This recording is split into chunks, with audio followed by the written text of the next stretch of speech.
Welcome to Freedom Cast, where your hosts, Jordan and Miranda, show you how to get just a little bit more out of life. Are you ready to leave normal behind?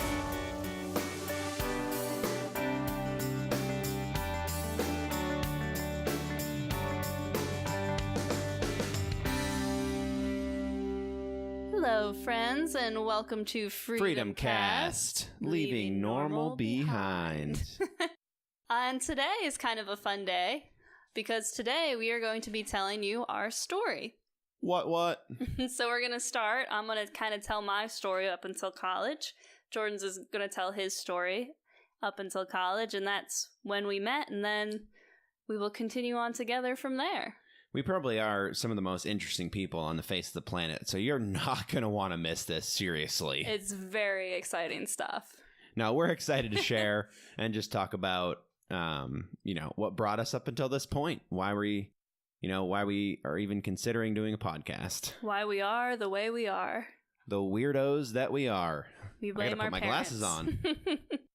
Yeah, so I'm going to start off kind of just telling you about myself a little bit. I grew up in Gatchellville, Pennsylvania, which I know probably everybody has heard of. It's a metropolis. Looks like you were going to say something. Oh, no, I was just thinking about Gatchellville and how it was in the middle of the farm, and how one day across the field I spotted there was a bunch of cows in the field. Well, I thought that was quite the normal thing, so I actually didn't even say anything until later on her mom was like, Miranda, there's cows across the street. It was a cornfield. It wasn't a field for cows. They had actually escaped their field and had traveled down the street into our cornfield. Well, it wasn't our cornfield, but... I thought it was just normal. I thought they were supposed to be there. And I was like, oh, yeah, I saw them. I didn't say anything, though. I thought it was normal. It was pretty funny. So, yeah, Gatchellville was definitely, it's a special place. There's one little store, one church, and if you blink while you're driving, you will definitely miss it. It's tiny. Yep. I actually lived in a really cute old Victorian house, which was very old. We were surrounded on pretty much 3 sides by cornfields.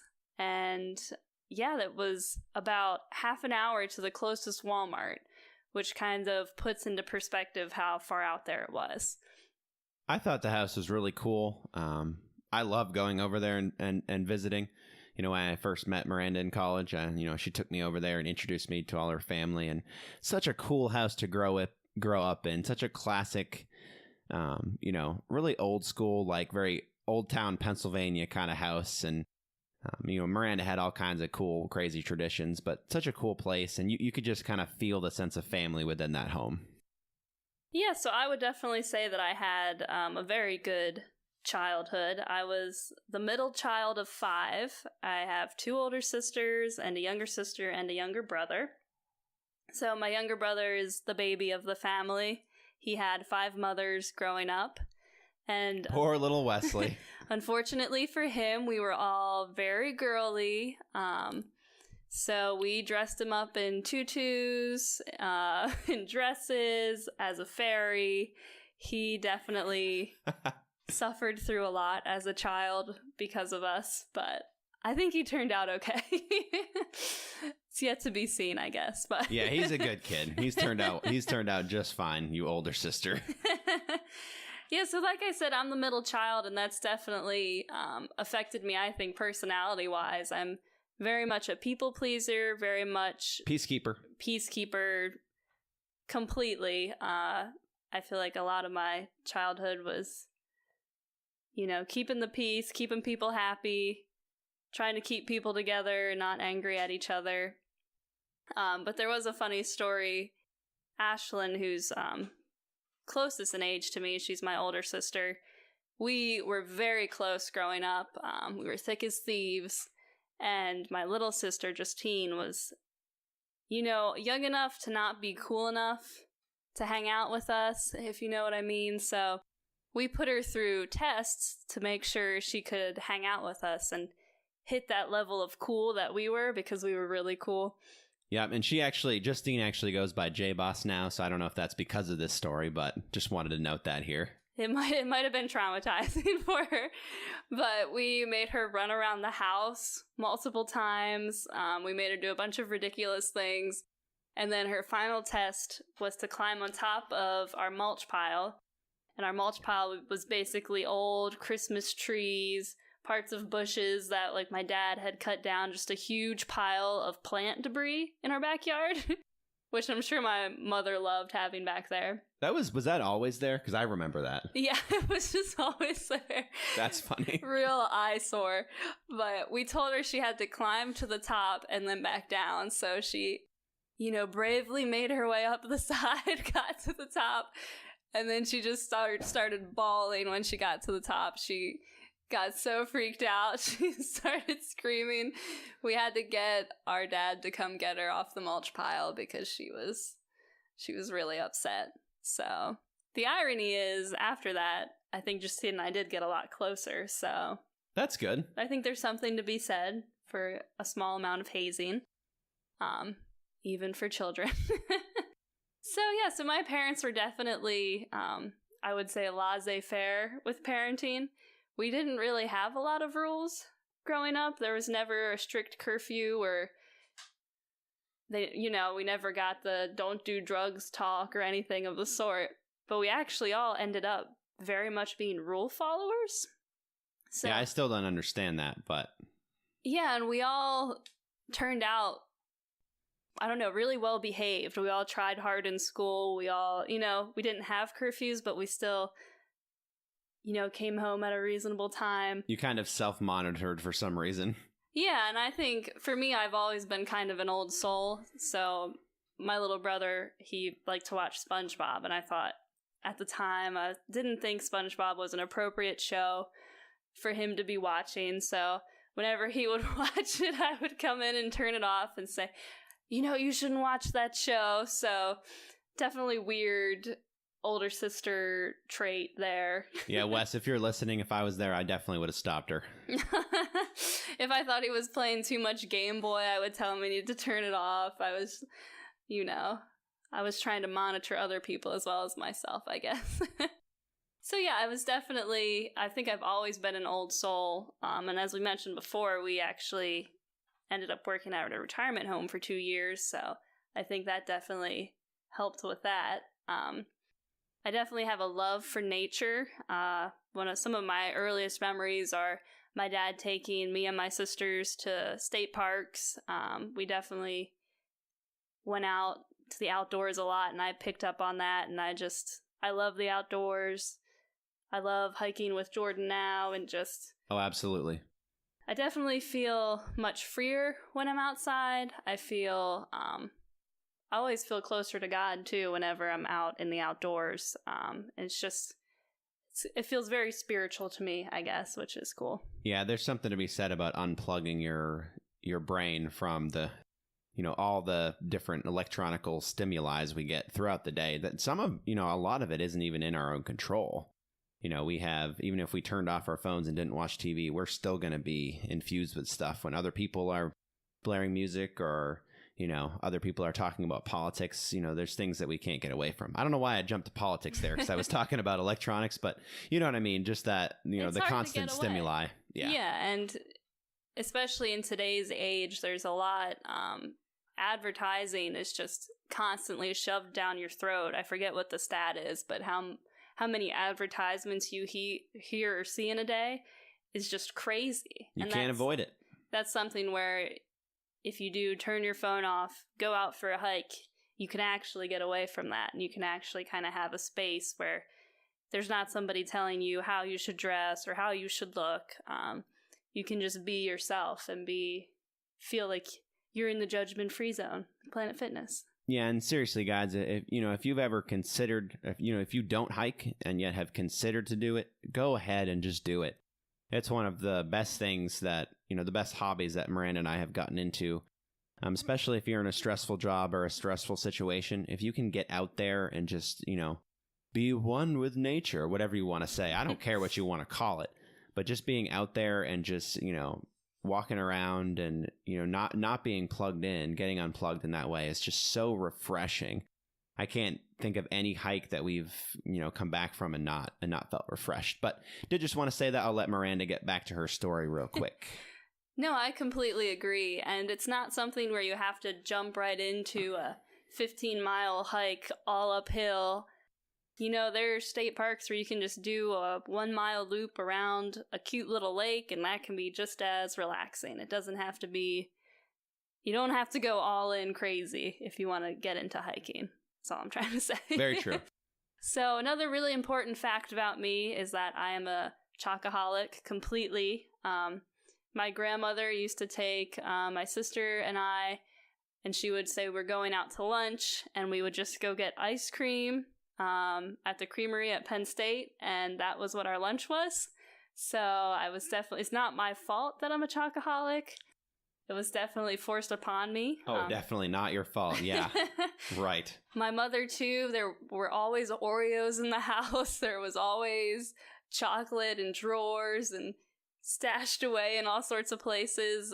Jordan makes fun of me all the time. He can't keep chocolate in our apartment because I will find it, I will sniff it out, I will eat it all, and he won't have any. I literally cannot hide it. Literally. I've tried. It does not work.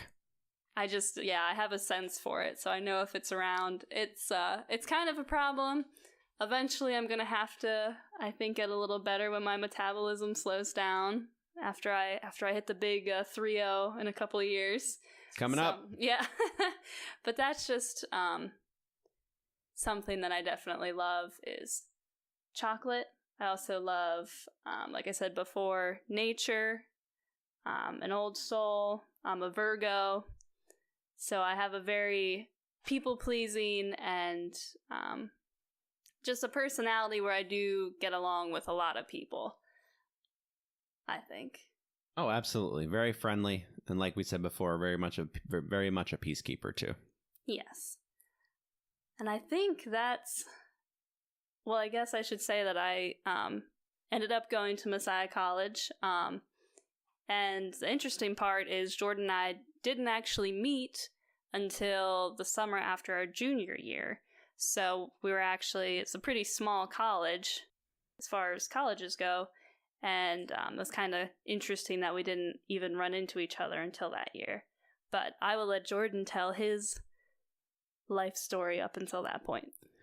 Thank you, Miranda. I feel like my life story up until, meeting Miranda was definitely... It was gray and lonely. It was gray and lonely and terrible because I didn't really live until he met me. I didn't have the love of my life. No, it was definitely has been better ever since meeting Miranda. It definitely was not bad by any means before. I just feel like I don't really have that interesting of a story before Messiah College. And, but I did grow up in Maine. People, that's something I normally tell people as something interesting about me. I never skied. I never hunted. I fished only a few times. I never went to Acadia National Park. I only went to the ocean probably a few times. This is like confessions of a...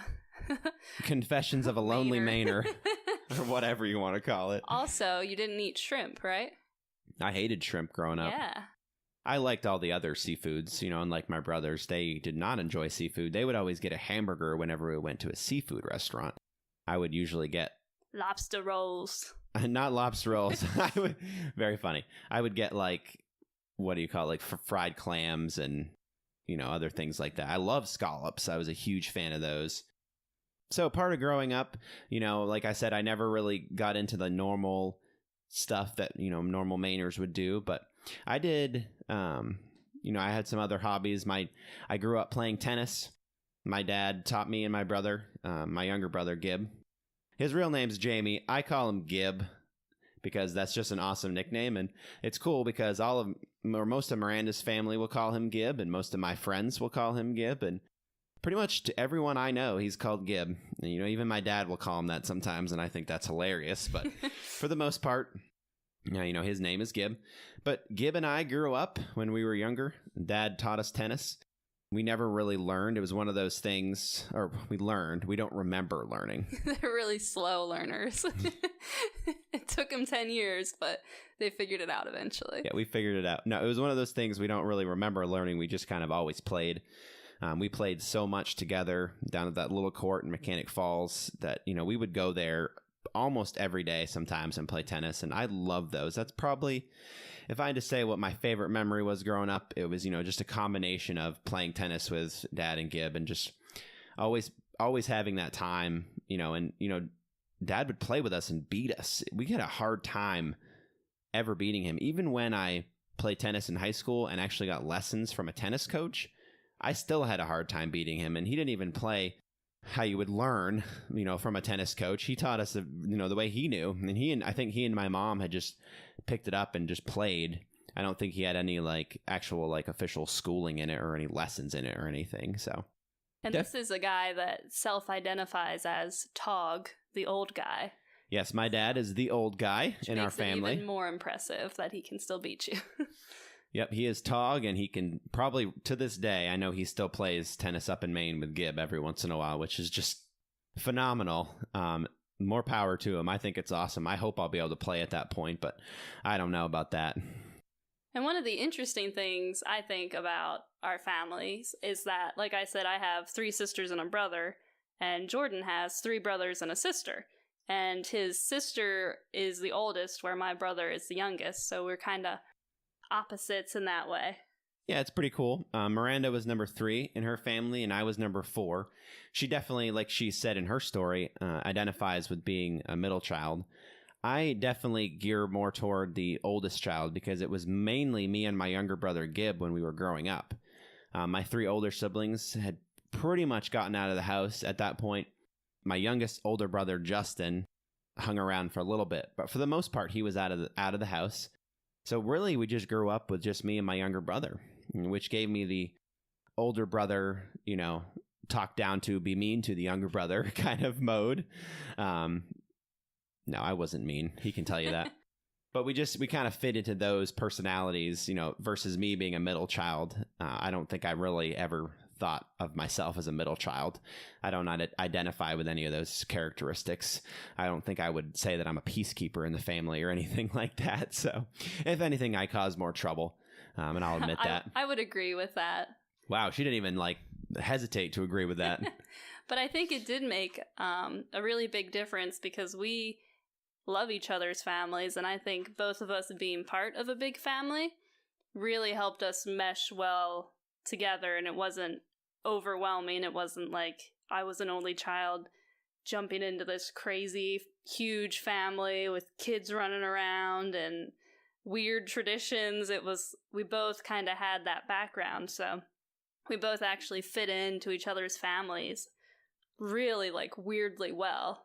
It just was meant to be. Yeah, we just kind of meshed right away. My family loved her and her family loved me. It was really as easy as that could be. Because you hear a lot about in-laws being, have a negative term to it, but I mean, I love my in-laws. Yeah, and I do as well. It just worked out really well for us. So we're definitely very thankful for that. As far as just continuing with me, definitely one of my defining moments growing up was going on a mission trip to Ecuador in high school. I was there for 2 weeks. We helped, the normal things you would do on a mission trip. We helped build a church. We talked with the people in the church, and we did the best we could to help them there with their services and other things like that while we were there for that week. We actually helped build, I think it was like a church or something to do with a church near a prison. I don't remember all the details because it was quite a while ago now, but it was something to do with that. But definitely one of the coolest, points in my life, just because it was a total step out in faith. I decided last minute that I wanted to go. I actually had to raise, I believe it was $1,600 in just a few weeks. They said, hey, if you can raise this money, you can go. And, of course I was like, that's a lot. I did have some of my own money saved, not very much at all for just a kid. But I put that into it. I asked teachers, I asked friends, and I said, hey, can you help me out? And I had so many people help me out. I was so blessed. And I actually hit that mark in just the right, just in the nick of time. And I was able to go on that trip, and I was there for 2 weeks, and it was definitely life-changing. I think from then on, I definitely had more of a focus on God. I definitely, have wavered at some points in my life since. I think going to Messiah College was a great thing for me because it kind of kept me there.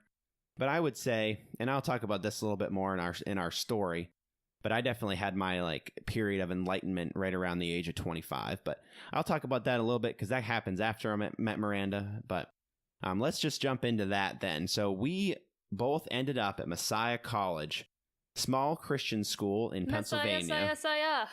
Yeah, I don't even know that. I went to 3 soccer games. Soccer was really big. I think I went to 1 game. I think in some ways I'm kind of making up for doing things and joining things, because when I was growing up and even in college too, I feel like I just didn't do anything. I just played video games, and that's kind of all I did. And I love video games still to this day. I don't really play that often. I play with my brother every once in a while just to play with him and enjoy that time. But I think, in some ways I'm just really making up for lost time. And I'm so excited to be diving into things and just growing in different ways. And that's kind of a, not really what we were talking about, but did just want to note that there real quick. But I think I can relate kind of, because I think as a kid I was extremely shy. I've always felt a little bit like a late bloomer, I guess. Because my birthday's in September, so I was always the youngest in the classes in school, and I was just naturally shy and very uncomfortable in school. So I think me too, just going to college and just being around people and getting involved in things was so helpful for me. It was just a really cool experience. Yeah, I guess that's very true, and I can resonate with that too. So I don't want to sell myself short, because I definitely was way more of an introvert even before college, and kind of going to college and living with other people kind of forces you to have to be an extrovert. You really don't have the time to spend by yourself, so you have to be around other people. And actually, just thinking back, I loved that time so much.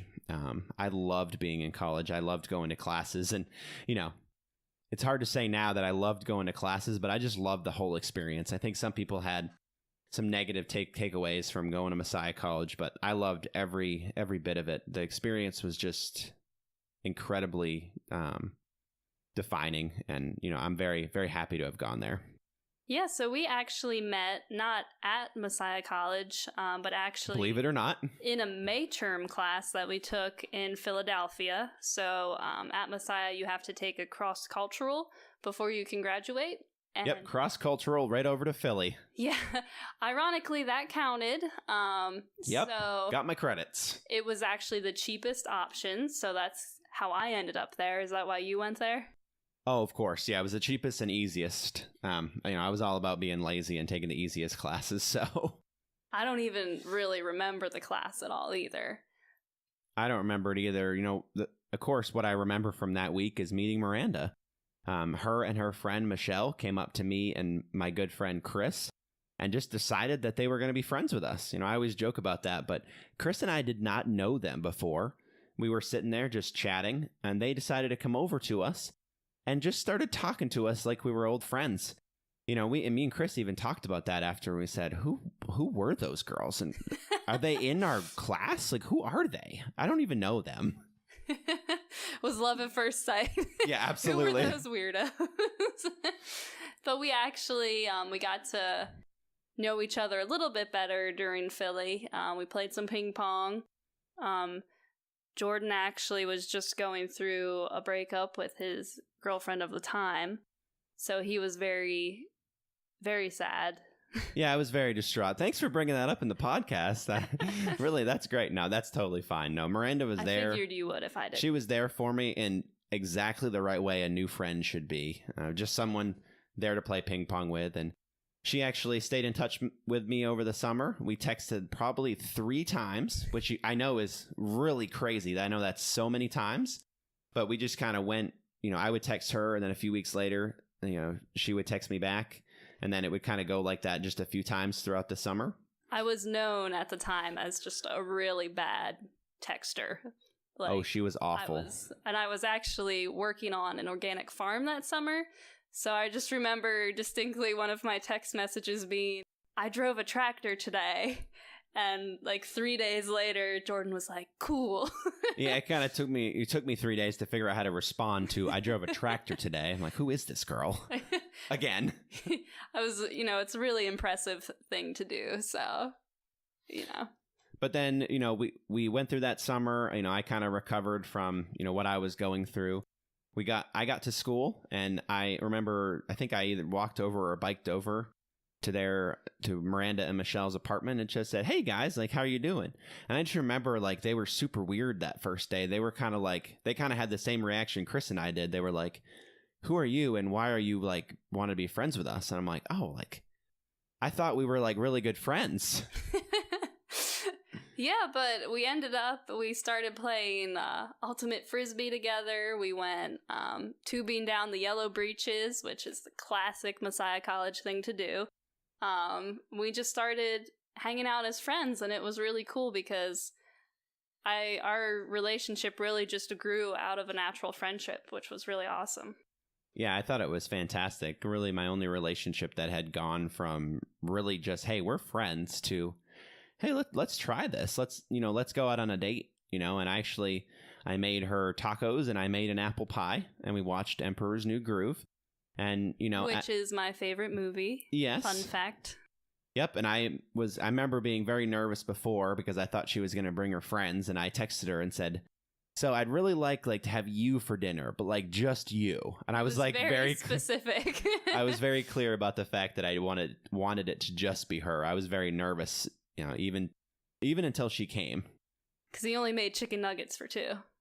I mean, tacos.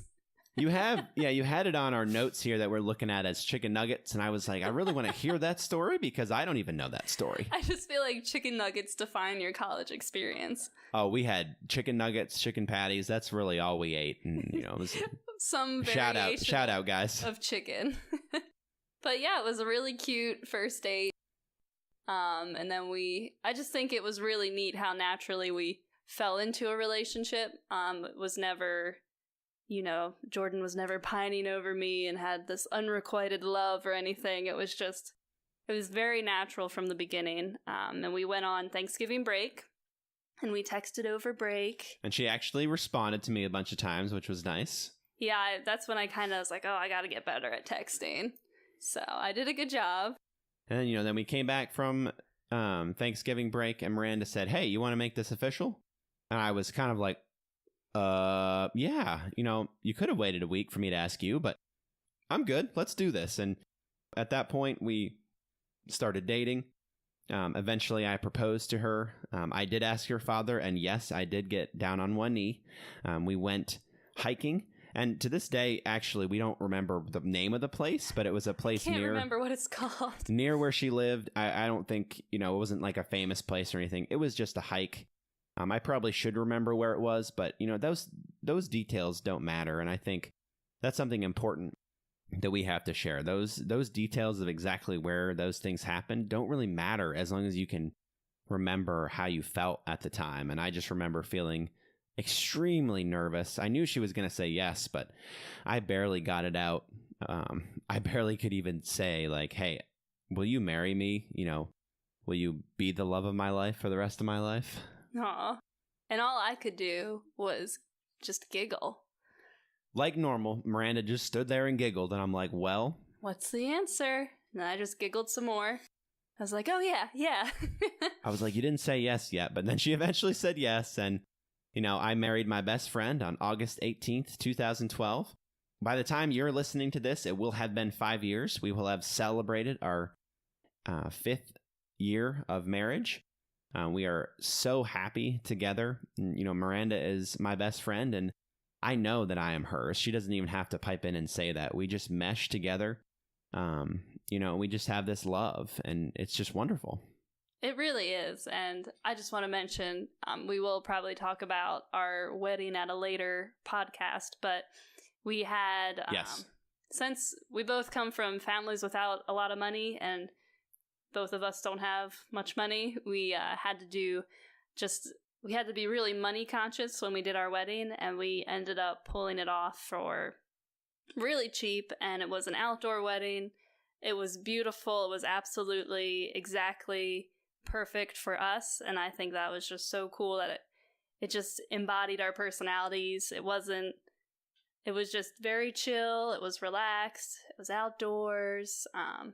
And it was just perfect for us. Yeah. And like Miranda said, we're going to talk about that in another podcast episode, because that's something that we definitely did that was very different. But, I'll share it right now. You do not need to spend $10,000 to have a really happy and awesome wedding. And I guess I say 10,000, but that's really probably low for a lot of the wedding costs out there. You're lowballing it. That's the dress. I didn't even mean to lowball it. I was like actually trying to think of a high number.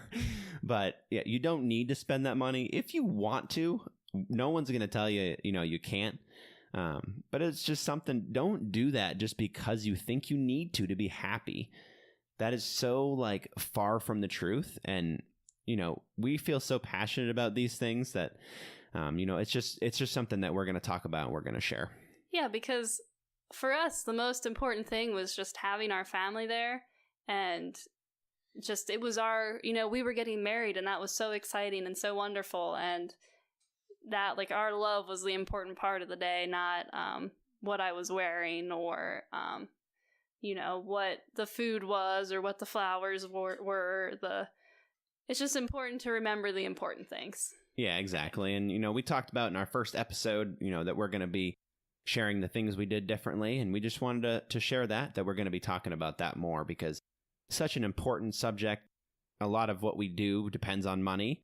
And, we just really want to share that, there's definitely things you can save on and things you don't need to spend for. But yeah, so like Jordan said, we're right at 5 years here, and we are just so happy. We just, I guess we should mention our job at the retirement home and just how that kind of shaped us and changed us. It was a grueling job with the hours. We sometimes worked 13-hour days and then would get an e-call at 2 a.m, and then our dishwasher would call out at 5 a.m, and just crazy things. So much difficulty.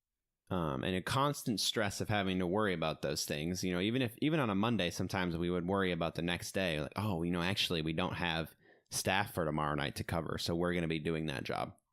Yeah. So it was such a cool experience to be able to just serve our residents and the elderly, and we met so many wonderful people. And we did it for 2 years, and we just recently, in the past 2 weeks, have left that job, and now I'm actively searching for something. Jordan's doing his website stuff, and we're in a period of change, so I think this is a great time for our podcast. And we are so excited for the change. I know change scares some people, but we are so happy for it and so ready for it.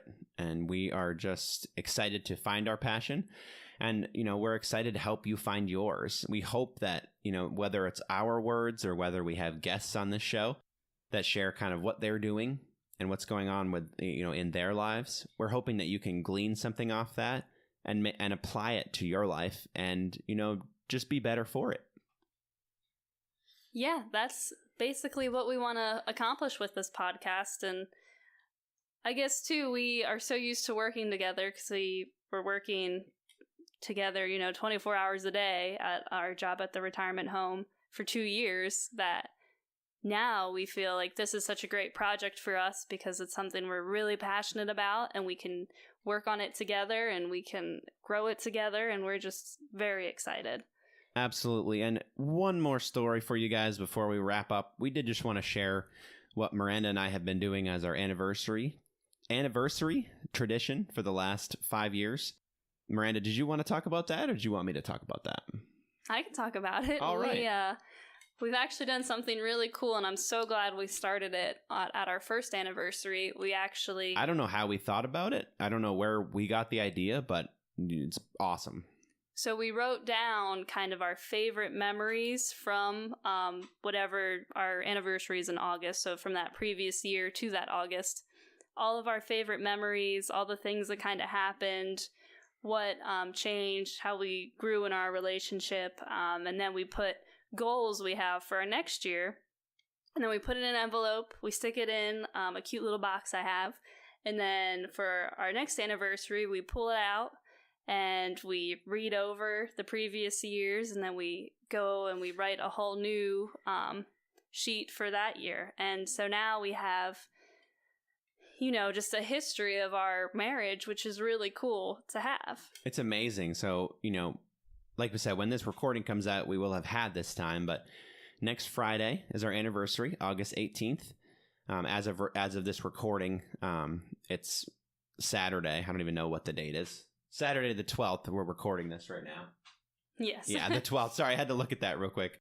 Saturday the 12th and Friday the 18th is our anniversary.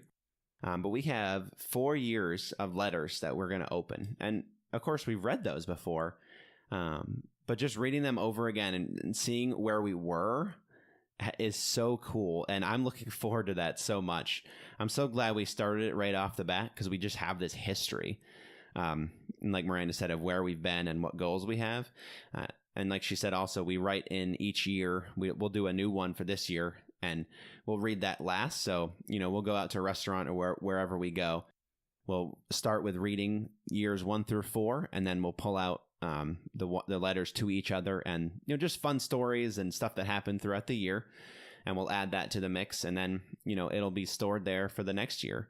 And, if you ever thought of something to do for an anniversary, this, we suggest that it is so much fun and so cool and just such an awesome tradition that we share together. And it's something that just costs, going out to dinner. And to me, it's so much more valuable than, getting a diamond necklace or something. It's just something that we can just read and I love it so much. It's something that doesn't cost anything to write down your memories, but it's so valuable. Yeah, I love the experience. So we did just want to share that just as something we do that's a little bit different. We'll wrap up this episode. Thank you guys so much for listening. If you have any questions, definitely email us and let us know. You can get all of our contact information on my website, JMRing, or that's www.jmring.com/podcast. If you have any questions, send me an email. Hook up with me on Twitter. Follow us over on our Facebook page. Any way you want to connect with us is just fine. But yeah, Miranda, do we have anything else to add? No, I don't think so. Stay tuned for episode number 3, which was going to have our first guest. And I hope you enjoy this. You got a peek into the lives of Jordan and Miranda. All right, guys. Yep. Stay weird and have a good night. Bye.